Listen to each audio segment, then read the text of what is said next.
yaşam alanlarında, genelde okullardır. O okullarda da bunları da şey yapmışlar. Tamamen önceden de tahrip edilmiş bir şehir değildi. 2.300.000 kişinin yaşadığı. Belki insanın kafasında şu soru var. Para nasıl gidiyor? Onda sıkıntı çıkmıyor. Onun haricinde şu an durumları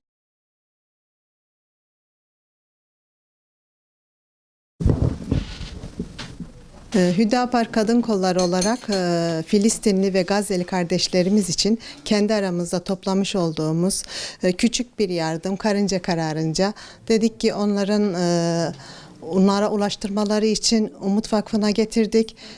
Cengiz hocamıza teslim ettik. İnşallah en yakın zamanda onların acısını dindirmeye vesile olur. Gazze'li çocuklar bir daha ölmesin.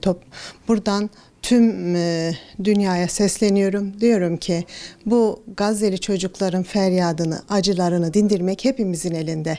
Hepimiz gücümüz nispetinde ne yapabilirsek.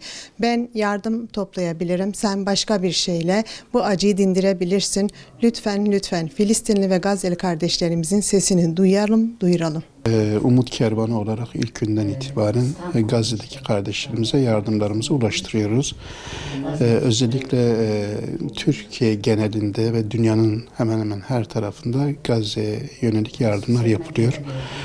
Bugün de buraya İstanbul İl Kadın Kollarımız bizlere Gazze'ye ulaştırmamız için yardımlarını ulaştırdılar.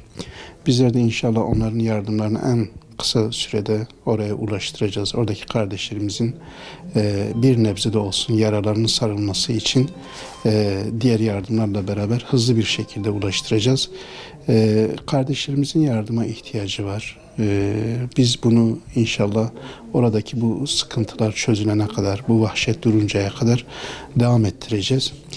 Ben il kadın kollarımıza ve bütün hayırseverlerimize teşekkür ediyorum. Allah Teala ecirlerini kat kat versin.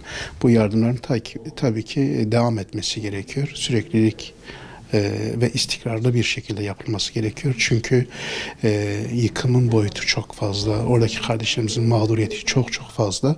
Biz bu mağduriyetlerin giderilmesi için de inşallah elimizden ne geliyorsa Umut Kervanı olarak yapmaya devam edeceğiz.